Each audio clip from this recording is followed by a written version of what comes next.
Manuel Belgrano fue, entre otras muchas cosas, uno de los más notables economistas argentinos, precursor del periodismo nacional, impulsor de la educación popular, la industria nacional y la justicia social. Como político, cumplió un rol protagónico durante la Revolución de Mayo, llegando a ser nombrado vocal de la primera junta y más tarde participó activamente en el Congreso de Tucumán, que el 9 de julio declararía la independencia. Como militar, se destacó en la expedición al Paraguay, el heroico éxodo del pueblo jujeño y logró las grandes victorias de Tucumán y Salta. Es durante esta etapa que Belgrano realizó un aporte verdaderamente invaluable para la patria que estaba naciendo y el 27 de febrero de 1812 creó la bandera. Sin embargo, y a poco de cumplir los 50 años, el 20 de junio de 1820 moría Belgrano, empobrecido y prácticamente olvidado. Ahora bien, ¿cuáles fueron las circunstancias que propiciaron ese desenlace? ¿Qué enfermedades lo aquejaban? Y en definitiva, ¿cómo fueron los últimos días de Belgrano? Te traje acá, Luisito, porque esta es una reproducción que se hizo de la casa de Belgrano en Tucumán, porque me parecía que era el marco adecuado para hablar de los últimos días de Belgrano. Vos sabés que General Belgrano siempre tuvo problemas de salud, nunca fue una persona con una salud muy robusta, a diferencia del General San Martín, que si bien es cierto tuvo también episodios de salud, él llegó a la ancianidad prácticamente sin ningún tipo de afección mortal. Sí. En cambio, Belgrano siempre tuvo una debilidad en su constitución física, aparentemente, y tuvo muchas afecciones que realmente durante el resto de su vida lo siguieron de forma significativa. Vos sabés también que, producto de su salud bastante delicada, hacia 1800 él se quejaba de tener una afección ocular, una fístula en los ojos, en ambos ojos, en ambos canales oculares, que le dificultaban seriamente la vista. Tal es así que tenía planificado un viaje a Europa, ¿sí? Por fines de poder restablecerse, y él, en una carta a un amigo suyo de ese año, dice que lamentablemente por estar enfermo de la vista no le es posible aceptar esa invitación para viajar a Europa, con lo mucho que le significaba él viajar, volver nuevamente a España, donde él le había pasado también en sus épocas de estudiante. Sabiendo también de sus problemas de salud, el rey Carlos IV, que le tenía aprecio a Belgrano, lo había también invitado a que fuera a la metrópoli un poco para restablecerse, para curarse, y de paso le concedía, en su cargo de secretario perpetuo del Real Consulado de Buenos Aires, una licencia por un año, con goce de haberes encima. Bueno, tampoco lo pudo hacer en ese año, en el año 1800. Aparte de su endeble salud, que habíamos hablado recién, ¿él no contrajo una enfermedad infecciosa en Europa? Claro, ese es otro tema también. Seguramente en sus épocas de estudiante, el general Belgrano contrajo una enfermedad infecciosa que hasta el día de hoy no se lo pudo diagnosticar con fehaciencia ni con corrección. No sabemos realmente qué tuvo. Vos fíjate que a fines de 1796, en el mes de noviembre, se le hizo una junta médica para determinar qué es lo que tenía, y esa junta médica, formada por 3 profesionales de aquel entonces, le diagnosticaron que sufría de muchas enfermedades, pero sobre todo un vicio sifilítico, lo cual ya llega a pensar de que probablemente haya estado infectado de sífilis. ¿Cuál es el problema? En ese momento la sífilis no estaba muy bien diagnosticada, se confundía con otras enfermedades de transmisión sexual también se confundían con la sífilis, y sobre todo también con la tuberculosis. La tuberculosis tenía algunos síntomas en esos momentos muy similares a los que tuvo después el general Belgrano, y también que coincidían con la sífilis. Es poco probable que haya tenido sífilis. ¿Por qué? Porque las lesiones que se le generan y los contagios que podía haber tenido con las otras personas con las que tuvo y con sus propios hijos, sí, no fueron detectados. Así que es muy probable que haya tenido sífilis. Es muy probable que sí haya tenido tuberculosis por las fístulas oculares que tuvo después y por cómo desencadenó su muerte años más tarde. Bien, pero aparte también, Juan, leí en algún momento que tenía muchos trastornos digestivos. Es cierto, el general Belgrano sufría de dispepsia, eso también se le diagnosticó. Dispepsia es un poco problemas del tracto digestivo, sobre todo inflamaciones de todo lo que es la parte abdominal, ¿sí? Y se puede deber también a úlceras, se puede deber también a la misma tuberculosis, que es probable que haya tenido, se puede deber también a problemas psicosomáticos, problemas de tensiones, de nervios, fue una persona que siempre se preocupaba por sus cosas y a veces se sobrepreocupaba, se sobreexigía. Y eso quizás a la larga terminó pasándole la factura a su salud. También quizás los problemas de su mala alimentación, sus viajes permanentes, sus campañas en ese tipo de por lugares inhóspitos, también pudo haber sido algo que repercutió en su salud.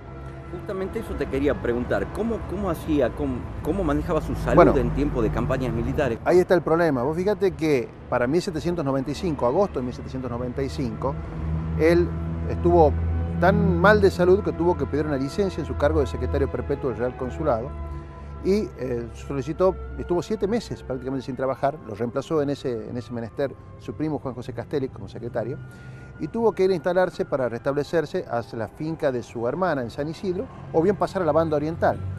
Y esto está relacionado con lo que te quería comentar, porque muchas veces a él el clima de Buenos Aires y el clima en sus campañas, en Tucumán o en el Alto Perú, le sentaba realmente pésimo. ¿Dónde él se ponía bien? Se ponía bien en San Isidro, en la banda oriental y en Europa. Cuando él estuvo en Europa en 1815, realmente tuvo un restablecimiento muy importante, su salud vino prácticamente renovado en 1816. Que eso puede afianzar el hecho de que sea tuberculosis lo que tenía. Exactamente. Entonces, ese es un poco el tema de su cuadro de enfermedad. Ahora, en campaña, sabemos también que en la campaña del Paraguay, él la aceptó estando ya enfermo. Admití ser el general en jefe a pesar de estar convaleciente para que no se creyese, repugnaba los riesgos y además deseaba hallarme en un servicio activo. General Manuel Belgrano. Y hay antecedentes y cartas que él ha dejado, donde él transmite que no podía dejar de lado ese compromiso a pesar de estar padeciendo una enfermedad y no sentirse bien. Y así es como él lleva a cabo esta campaña del Paraguay, malograda, por cierto, porque se había basado en información errónea que tenía la primera junta de que no iba a tener ningún tipo de complicaciones y que iba a ser un paseo esta expedición al Paraguay, cuando en realidad fue una de las más duras que tuvo que enfrentar. Y en la campaña del norte, por ejemplo, lo vimos muy bien en la batalla de Tucumán al frente del ala de caballería de los gauchos, pero en Salta... Claro, en Salta realmente tuvo un problema bastante importante. Vos fíjate que se sintió tan mal, probablemente una úlcera sangrante que tenía le generó una mala pasada y tuvo que casi ni siquiera participó en la batalla de Salta, estuvo en un catre de campaña, una especie de carreta que le hicieron para que pudiera estar acomodado allí, y de allí dirigió las operaciones a medida que pudo. ¿Y qué enfermedad realmente tenía, Juan? Bueno, ahí está el problema.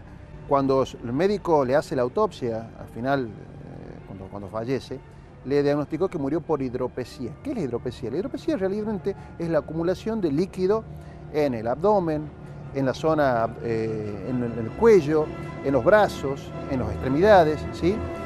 Es la acumulación de líquido, pero no es una enfermedad en sí, sino que es la evidencia de que se está teniendo una enfermedad. ¿A qué se puede deber esa enfermedad? Nuevamente a tuberculosis, se puede deber también a enfermedades relacionadas con los riñones. Mal funcionamiento de los riñones produce la acumulación de líquidos en distintas partes del cuerpo que lo terminan deformando, que era un poco lo que tuvo Belgrano antes de fallecer. Se puede deber también a un cáncer de colon, que es muy difícil también de diagnosticar. Se puede deber también, sobre todo, a enfermedades cardíacas, enfermedades renales, enfermedades relacionadas con el tracto digestivo, con el hígado también. Entonces, con los pocos avances que tenía la medicina en aquel momento, no se le pudo diagnosticar concreta y correctamente a Belgrano qué era lo que padecía para darle el tratamiento adecuado. Luego de la batalla de Salta, Juan, acá en Tucumán, ¿cómo maneja él su salud? Bueno, sigamos conversando. Mirá, pasemos un poquitito por acá por la casa, sí, y vemos cómo seguía con su salud el general Belgrano en Tucumán.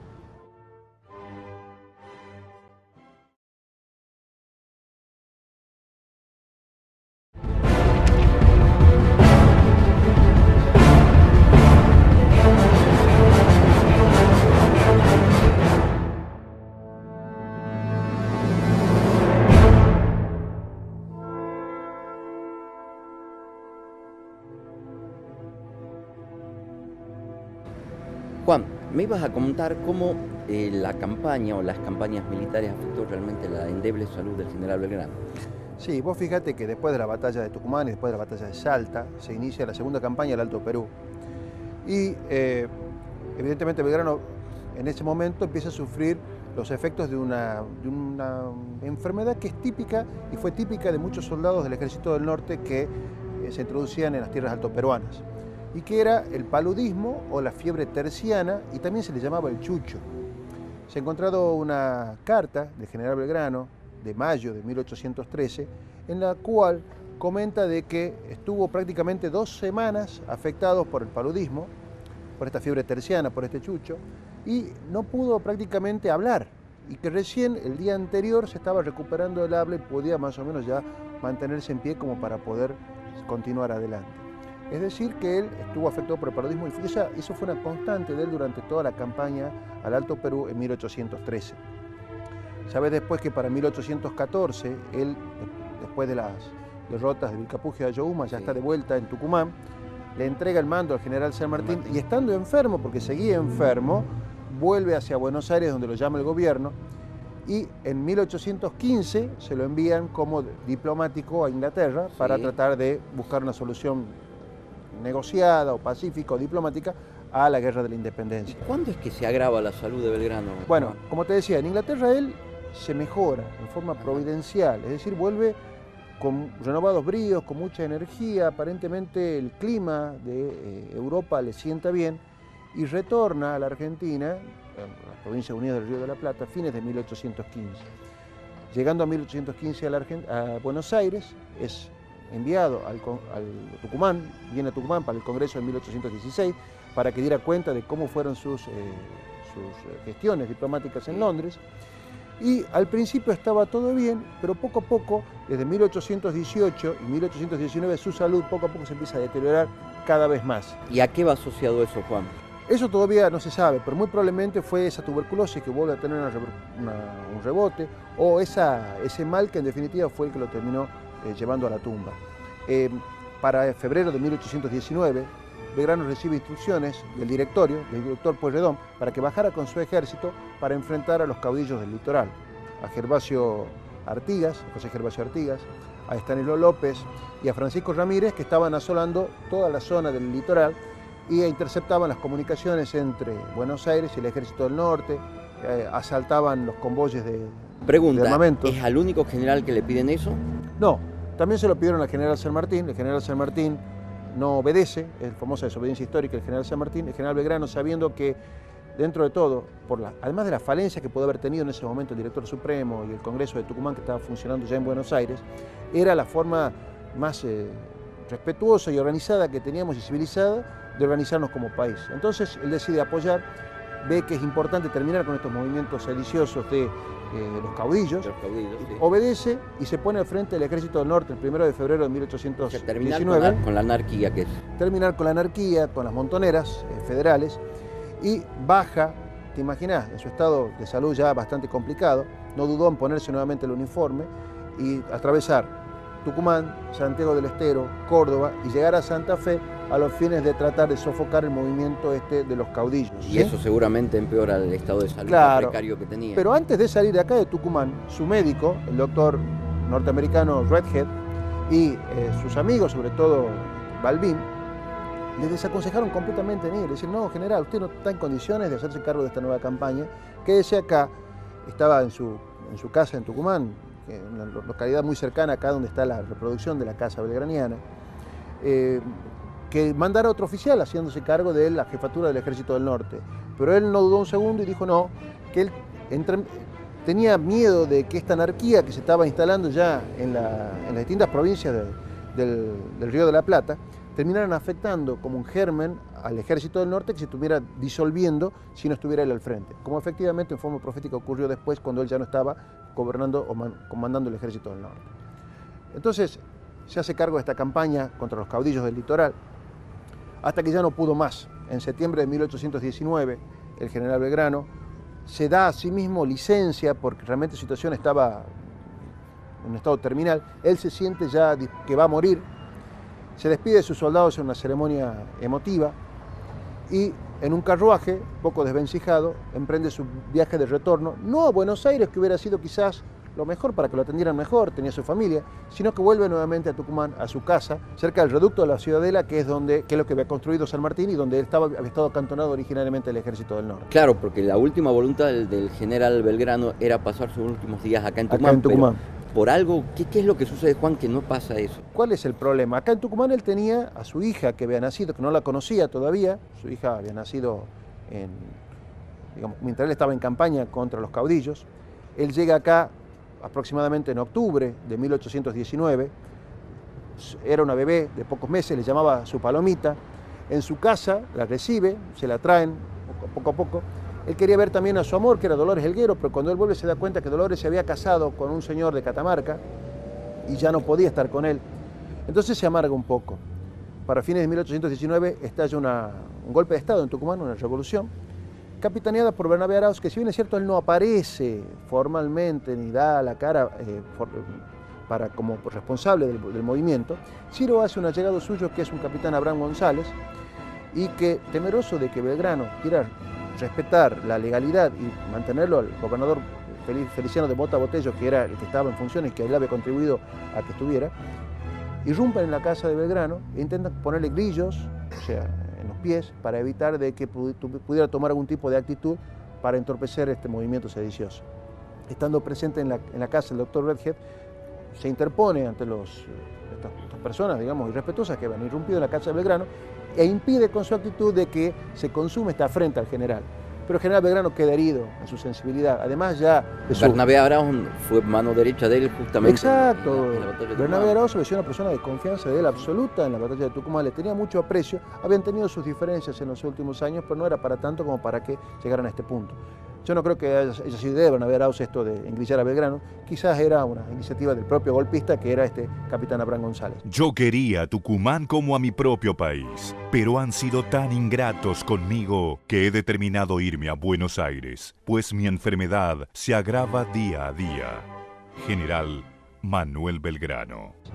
Entonces, pero Belgrano se siente mal con Tucumán, con la provincia que cree que quería como a la suya y quizás más aún, y donde había elegido nuestra provincia para pasar sus últimos días aquí. ¿Y es ahí cuando decide volver a Buenos Aires? Es ahí entonces que, apenado con toda esta situación, decide emprender su último viaje hacia Buenos Aires. Y contame cómo sigue la historia una vez que llega a Buenos Aires, Juan. Seguimos hablando y te lo cuento, ¿querés? Sí, sí. Dale.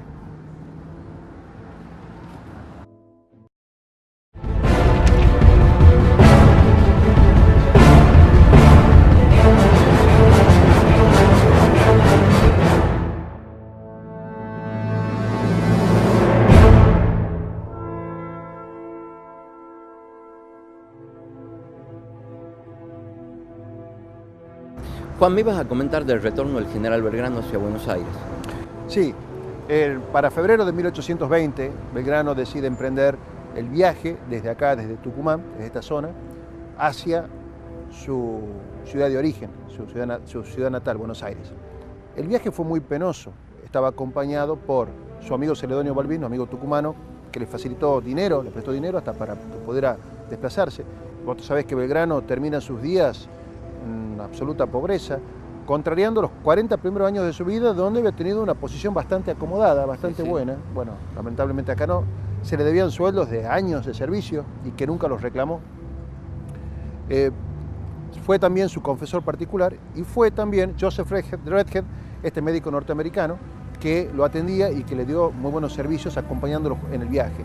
Tenía miedo que le pasara algo en el camino, entonces en este carruaje que le facilitó Balbín fue que se transitaron desde acá, desde Tucumán, por estos caminos llenos de tierra, con las inclemencias del tiempo, corriendo el riesgo de que en el camino quizás lo interceptaran los mismos caudillos los cuales él había combatido cuando llegara a Santa Fe. ¿Y cómo fue? Contame el viaje en sí, ¿hay algunas cosas en particular? Sí, vos fíjate que, como te decía, duró 2 meses, a cada momento que llegara una posta había que ir despacio porque sufría mucho los embates de las ruedas, de las carretas. Sí. Eventualmente había que bajarlo entre todos porque no se podía movilizar. Entonces entre todos lo manejaban, lo bajaban a las distintas postas para que descansara, para que se alimentara, volverlo a subir todo, realmente una ceremonia, por lo tanto no se podía avanzar normalmente como se haría en un viaje normal. Ese viaje llevó mucho tiempo. Mucho tiempo. ¿Qué pasó aquí? Demoró tanto el viaje de lo previsto que cuando llegaron a Córdoba quedaron demorados varias semanas porque se habían quedado sin dinero para poder proseguir el viaje. Un amigo de Belgrano, un señor de apellido del Signo, le tuvo que facilitar dinero para que pudieran proseguir el viaje y llegar a Buenos Aires. En Buenos Aires, él se enteró por el camino de que el Ejército del Norte, a quien le tenía tanto afecto, pero prácticamente era como el padre del Ejército del Norte, poco tiempo después de que él lo había dejado a manos del general Francisco Fernández de la Cruz para retornar a Tucumán por una cuestión de salud, se había sublevado y se había disuelto. Que los poderes constituidos de las Provincias Unidas, que era el Directorio y el Congreso de Tucumán, se habían disuelto también a raíz de que, al carecer del apoyo del Ejército del Norte por haberse desintegrado... El brazo armado. Exacto. el directorio tuvo que enfrentarse solo a la amenaza de los caudillos del litoral, a Estanislao López y Francisco Ramírez, que lo batieron en la batalla de Cepeda, y con lo cual se originó que se disolvieran las autoridades nacionales. Cada provincia hacía lo que quería, habíamos caído en la más absurda de las anarquías, donde los distintos ex jefes, antiguos oficiales jefes del Ejército del Norte, retornaron a sus provincias y las tomaron por la fuerza, haciéndose gobernadores, transformándose después en caudillos. Entonces fue realmente una angustia, un dolor muy grande de haber visto cómo su obra se le desvanecía. Su vida por la unidad y ver cómo se le está yendo. Exacto. A medida que va agonizando. Llega a Buenos Aires, nadie puso, ni lo fue a visitar, ni a saludar, ni nada, nadie supo de que había... Nadie se enteró de que llegaba, nadie se enteró que llegaba, prácticamente estuvo en la casa paterna, que está ubicado en la calle Belgrano, la actual avenida Belgrano de Buenos Aires, casi esquina Defensa, a pocos metros de la iglesia de Santo Domingo. En la casa paterna lo recibe su hermana, Juana Belgrano de Chas, donde le da toda la atención maternal que estaba a su alcance a los fines de aliviar sus días. Pocos amigos se acuerdan de él, lo van a visitar, y en esa casa paterna es donde pasa sus últimos 2 meses de vida prácticamente. ¿Y quién lo visita, Juan? Lo visita su amigo el tucumano Celedonio Balbín, lo visita también el médico Joseph Redhead, el norteamericano, y también un médico, Juan Sullivan, que concurre todas las tardes a verlo y de paso a interpretar el clavicordio, porque era una de las pocas cosas que lo aliviaban un poco en sus pesares. Sabemos después que uno de los últimos que lo visitó fue nuestro comprovinciano Gregorio Eros de la Madrid, que en sus memorias cuenta un poquito cómo fue esa última visita que tuvo con Belgrano. A Belgrano le tenía mucho cariño a Gregorio, le dio mucha alegría saber que lo había ido a visitar, y se enojó un poco con él diciéndole cómo no me avisó con tiempo, porque se adelantó en llegar, y lo primero que hizo cuando bien llegó a Buenos Aires fue ir a visitar a su general Belgrano, porque no le avisó con tiempo para que le mandara una comitiva así lo recibieran. Le preguntaba también qué sabía de sus antiguos camaradas, qué sabía del Ejército del Norte, si había hecho un apunte que le había pedido de las campañas del Ejército del Norte, a los fines de que le transmitiera a la posteridad estos episodios que han sido de importancia histórica. Mi visita le impresionó en extremo, no menos que a mí la suya, y apenas se tranquilizó, tiró con su mano de la gaveta de un escritorio que tenía a espaldas de su silla, y sacando los apuntes de mis campañas que yo había escrito en el Fraile Muerto el año 1818, por orden suya, me los alcanzó diciendo: estos apuntes los hizo usted, muy a la ligera. Es menester que usted los recorra y detalle más prolijamente y me los traiga. Gregorio Araos de la Madrid, Memorias. En fin, fue una visita que a Belgrano lo llenó de alegría en ese momento, pero la alegría duró poco. Eso fue prácticamente unos pocos días antes de su fallecimiento. Ya estamos en los últimos días. Estamos en los últimos días. El 20 de junio de 1820 a las 7 de la mañana, rodeado de sus afectos, fallece el general Belgrano. Pero antes de morir, le pide a su hermana que, en presencia del doctor Redhead, que le facilite, que le alcance su reloj, y se lo entrega diciéndole que es lo único que tenía para pagarle, de virtud de que debía dinero a todo el mundo, que el gobierno le debía sus sueldos, y que no tenía cómo agradecerle lo mucho que había hecho este médico, que lo acompañó desde Tucumán hasta Buenos Aires, y prácticamente sin ninguna obligación. A su amigo Celedonio Balbín le dice que va a pagarle con el producido de las deudas que tenga para cobrar del Estado, de los sueldos atrasados como general, e instruye a su hermano, como albacea de la sucesión, para que se encargue de gestionar el cobro y pagar todas las deudas que había dejado, que parte de ese dinero, el sobrante, se lo encomiende a la crianza de su hija, la tucumana Manolita Belgrano. Fue así entonces como termina, a las 7 de la mañana del 20 de junio de 1820, su vida. Dicen que exclamó antes de fallecer: "Ay, patria mía", y que murió allí solo, rodeado únicamente de sus afectos familiares y de pocos amigos que estuvieron a la vuelta. La miseria en la cual había muerto era tal que ni siquiera había dinero para costearle una lápida. Entre su familia, como pudieron, le pusieron un ataúd, que el más económico, más elemental que pudieron conseguir, y tomaron una cómoda, que era de la familia de su mamá, el mármol que es un poco la parte de arriba, superior de la cómoda, y lo transformaron en lápida, y le pusieron como leyenda: "Aquí yace el general Belgrano". Transportaron a mano el féretro desde su casa, los aproximadamente 50 metros que la separaban de la iglesia de la Basílica de Santo Domingo, donde él había pedido ser enterrado con el hábito dominico. A la entrada del Santo Domingo, si uno entra hacia la izquierda, abajo del primer pilar, se colocó esa lápida y se lo enterró allí. Nadie se enteró ese día que había muerto el general Belgrano. No se comunicó. No hubo ningún tipo de exequia, no hubo ningún tipo de presencia pública. Ese mismo día en que Belgrano se iba, la provincia de Buenos Aires fue el día que tuvo 3 gobernadores. Entonces fue un día realmente caótico donde pasó completamente desapercibida en los funerales del general Belgrano. El único que se acordó del fallecimiento del general Belgrano fue Fray Francisco Castañeda, que tenía un periódico, El Despertador Teofilantrópico, que fue el único que le dedicó unos versos a su fallecimiento. Y así fue como termina la vida, lamentablemente, de nuestro general Belgrano. ¿Y hay algunas anécdotas, Juan, de lo que él se dio del reloj? Bueno, vos sabés que el reloj, casualmente, después terminó en el Museo Histórico Nacional como una reliquia importante para todos los argentinos que supieran, como un símbolo quizás del fin de la vida del general Belgrano, simbolizando su pobreza extrema hasta el final. Lamentablemente, hace unos años, el reloj fue sustraído por una banda de delincuentes que se dedicaban a robar museos de la Argentina. Y no se lo recuperó más. Esa banda cayó, después se descubrió quiénes fueron, pero no se pudo recuperar este reloj del general Belgrano, que todavía sigue perdido. La verdad que es una historia muy triste la del general Belgrano y mucho más su despedida. Así es. Así que te agradezco muchísimo, Juan, haber cerrado esta historia en este lugar. Sigamos recorriendo la casa, sí, ¿querés? Cómo no. Dale, ¿eh?